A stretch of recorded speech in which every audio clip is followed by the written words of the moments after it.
This is Geekazine's special coverage of Ford, Forward with Ford, Futuring and Trend Conference in Dearborn, Michigan. Geekazine is a proud member of the Tech Podcast Network over at techpodcast.com. If it's tech, then it's here.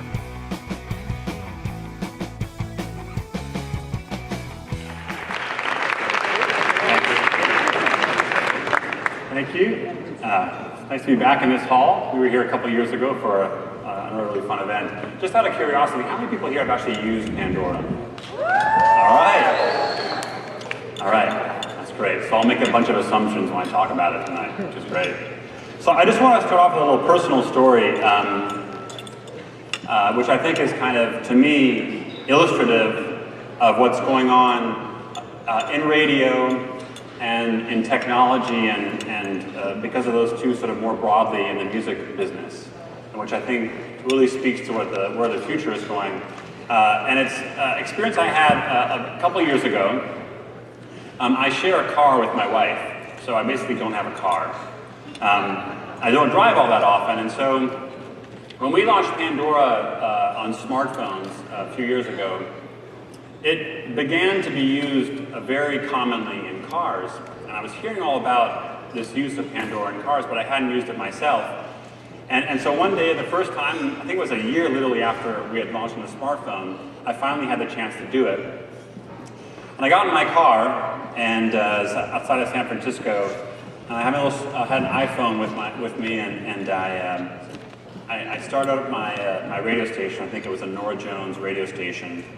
And then with a little $2 adapter, I plugged the iPhone into my auxiliary jack on the dashboard, and then set it down between the two seats and went driving down the highway, playing my Norah Jones station.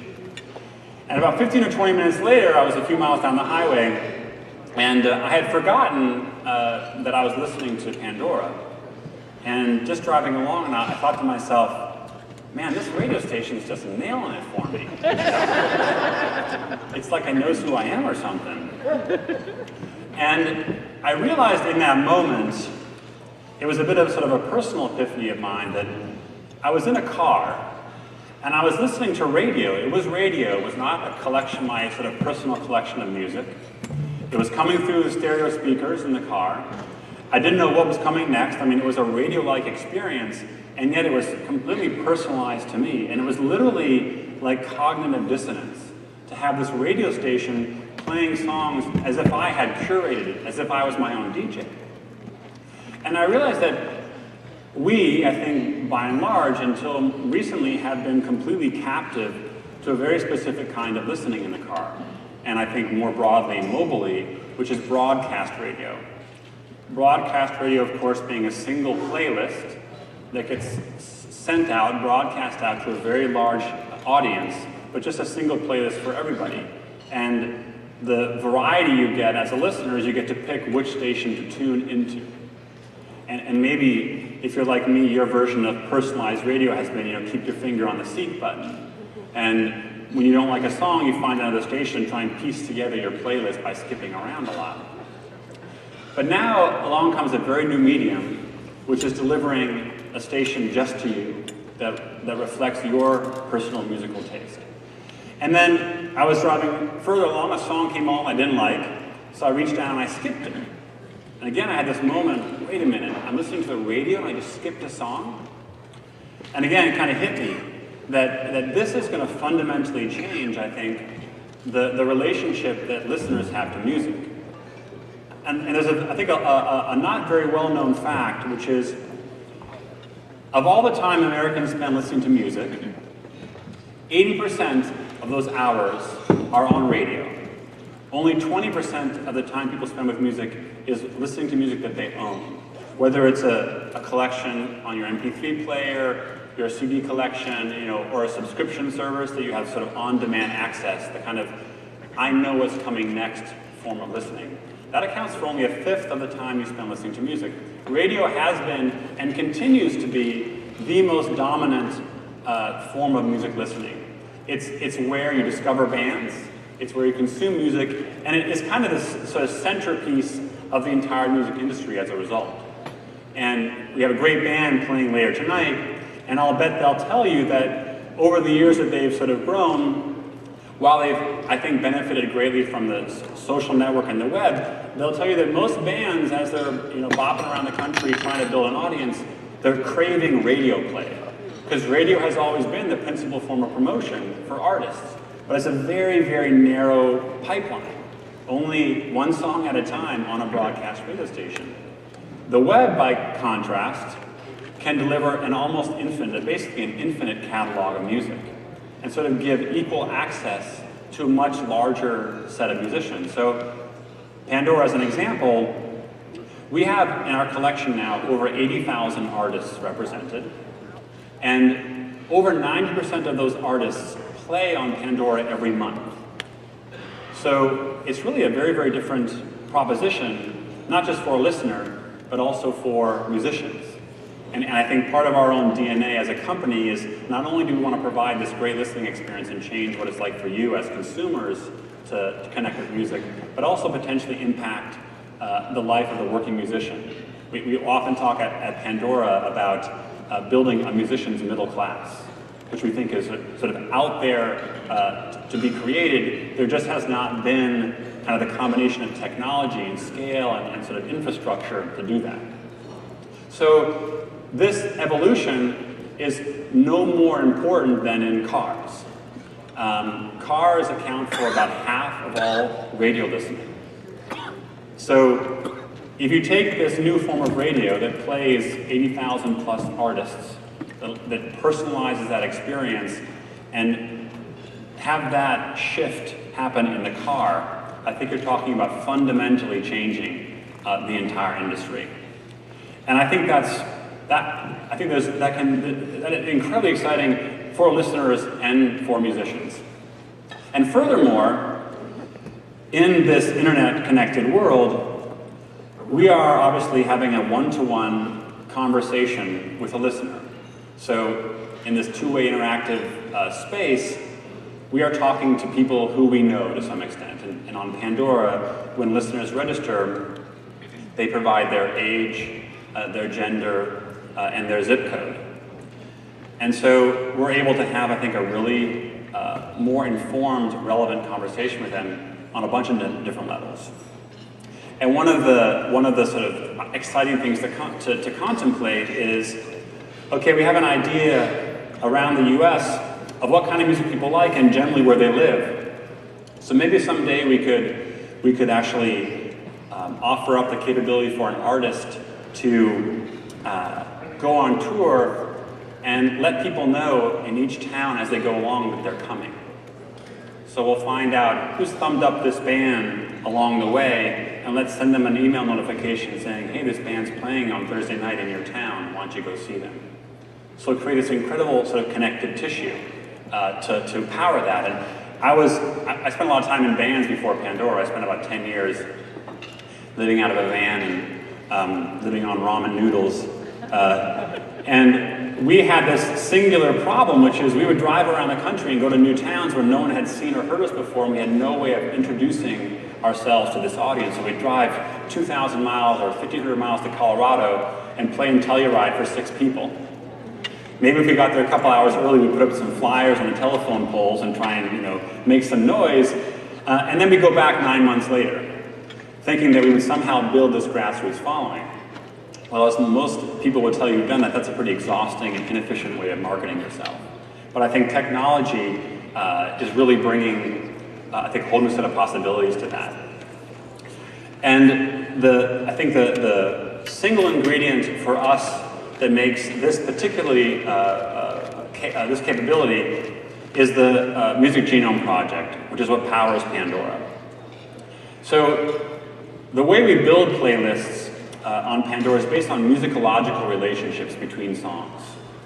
And what we've been doing for the last 10 years, we've been working on this for over a decade, is we've been listening to songs one at a time and analyzing them musicologically along up to 450 musical attributes per song.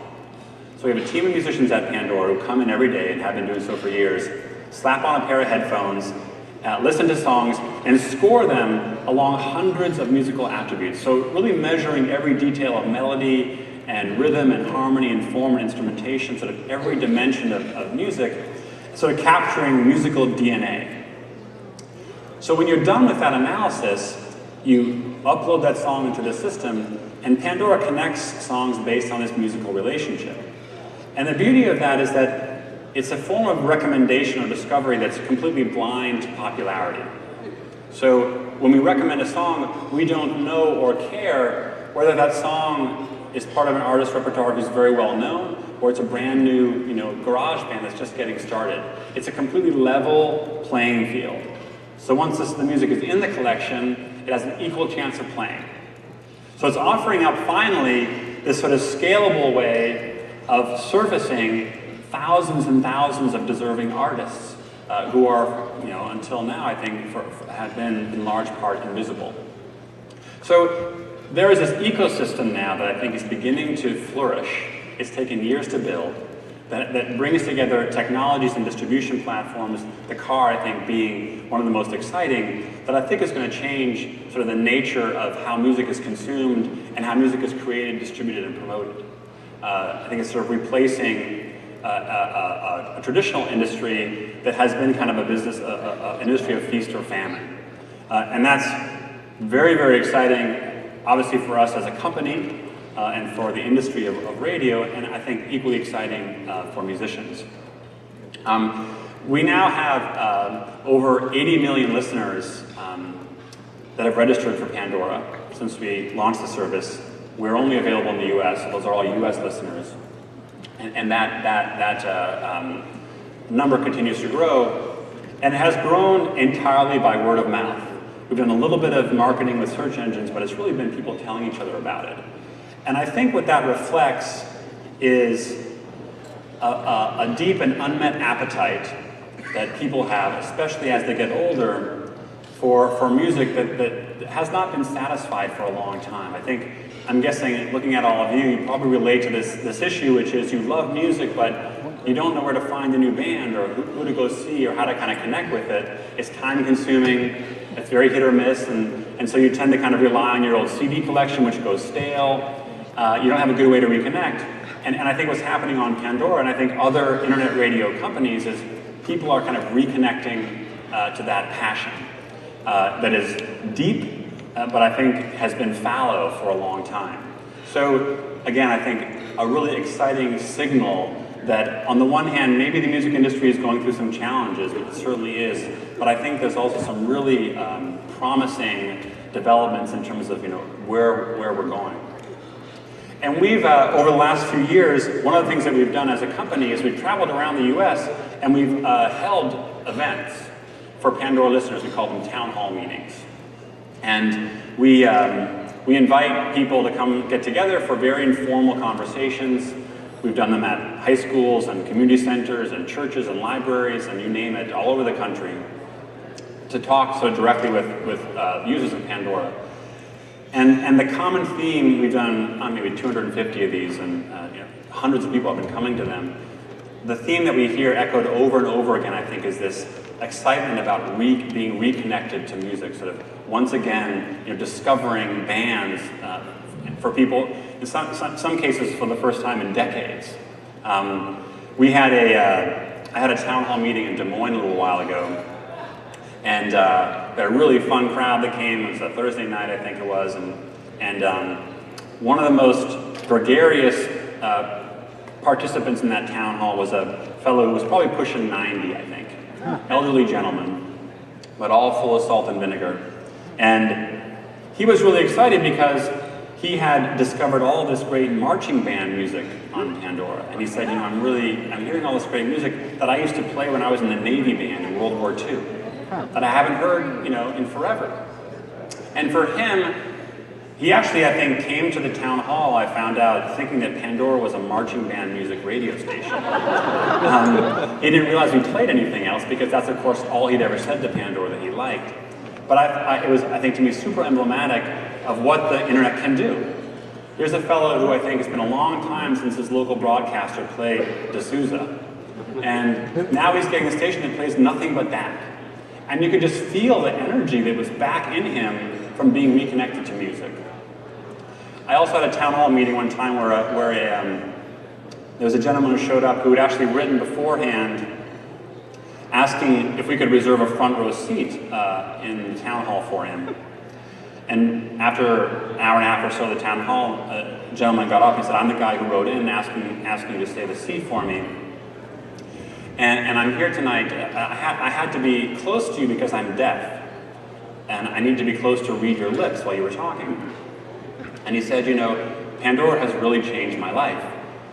It's brought music back to me." And he had lost his hearing 6 or 7 years earlier, some kind of an infection or something, and he had not been able to hear for 6 or 7 years. And he said Pandora has reconnected him to music, and the way he used Pandora is he would launch the service, and then when a song came up, he would quickly scroll the web and find the lyrics and put them up on the screen. And then he'd put his hands on the speakers and read the lyrics and feel the music come into his body. And it would kind of sort of bring the tunes and things back to him. Wow. He shared this very, very intimate personal experience, and again, it just reminded me of how important and potent this element is in our lives. And it is our hope as a company that we can take music where it is right now and change it and bring it back to listeners. Allow you to reconnect with stuff you love, find new bands, go out to clubs more often and hear new bands. Tell your kids and grandkids about great new bands you found that they'll like, and kind of get back in the game again. Because I think music has suffered for many, many years for lack of a good way of including and involving engaged audiences on the service.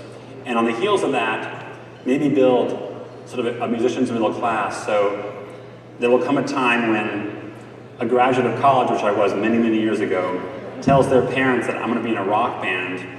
Instead of going, "Oh my God, what did we do?" they'll say, "Sounds like a good middle-class life you're headed for." That's really one of our objectives as a company. So very exciting for us. We've had a fantastic relationship with Ford. There's nothing like getting into a car and ordering Pandora around with voice commands. It's a little bit eerie, but I think tremendously powerful and a signal of what's ahead of us. So thanks to all of you for coming tonight. I think we have a great panel coming out to talk about the future of music, and I hope you'll have a chance to experience Pandora in your car if you haven't already. So thanks for the event tonight.